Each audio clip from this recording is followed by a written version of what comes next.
Malam itu listrik di asrama padam.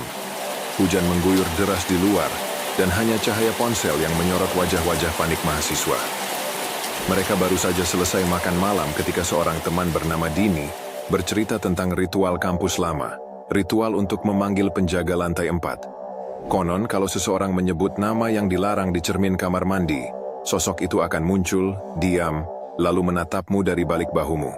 Tidak akan menyerang, tidak akan bicara. Tapi setelah 3 hari wajahmu akan mulai berubah menjadi miliknya. Mereka semua tertawa, kecuali Rara. Ia tahu cerita itu bukan lelucon. Kakaknya dulu kuliah di tempat yang sama, hilang tanpa jejak, dan kamar terakhir yang ia tempati adalah kamar Rara sekarang. Tiba-tiba seseorang mengetuk jendela 4 kali. Tok, tok, tok, tok. Semua menoleh. Tidak ada siapapun di luar, hanya bayangan seseorang di kaca, tinggi, berambut panjang, dan menatap lurus ke arah Rara. Setelah malam itu Rara mulai mendengar sesuatu di kamar. Suara langkah pelan yang datang dari dalam kamar mandi. Ia menutup pintu cermin setiap malam, tapi esok paginya selalu terbuka lagi. Pagi ketiga matanya membengkak karena kurang tidur. Saat mencuci muka ia melihat pantulan dirinya, tapi kali ini pantulan itu tidak mengikuti gerakannya. Pantulan itu tersenyum lebih dulu. Rara menjatuhkan gayung dan mundur. "Bukan aku," katanya gemetar. Tapi pantulan itu berbisik dari balik kaca. Sudah waktunya.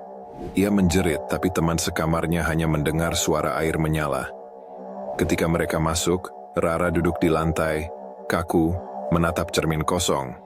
Di permukaan kaca, samar-samar tertulis dengan embun, "Jangan sebut namanya." Rara tidak makan, tidak tidur. Ia terus menatap cermin yang ditutupi kain putih. Teman-temannya mulai takut tapi tak mau melapor. Mereka takut dianggap histeris. Malam itu, salah satu dari mereka, Lia, mendengar suara Rara berbicara sendiri. Ia mengintip. Rara sedang berdiri di depan cermin memanggil sesuatu dengan suara datar. "Datanglah. Aku tahu kau masih di sini." Kain penutup cermin tiba-tiba jatuh. Di sana, 2 sosok berdiri berdampingan, tapi hanya satu yang punya bayangan. Lia mundur ketakutan dan menutup pintu. Namun dari dalam kamar terdengar suara patah tulang dan tawa berat seperti laki-laki. Saat pintu didobrak, Rara sudah tidak ada. Hanya cermin retak dengan noda hitam di tengahnya, seperti bekas wajah yang menempel di sana. Keesokan paginya, penjaga asrama membersihkan kamar itu. Mereka mengecat ulang dinding, tapi noda hitam di cermin tak bisa hilang. Malamnya, suara ketukan 4 kali terdengar lagi.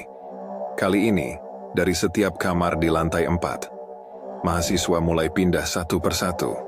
Lia yang kini tinggal sendirian menemukan pesan di ponselnya. Nomor tak dikenal tanpa foto profil. Pesan itu hanya berisi 4 kata. "Aku masih di sini." Ia hapus pesan itu. 5 detik kemudian, notifikasi baru muncul. Kali ini dengan foto.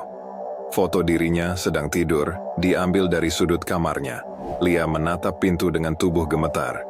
Di bawah pintu, bayangan 2 kaki berdiri diam. Lalu suara itu berbisik, rendah, serak, sangat dekat.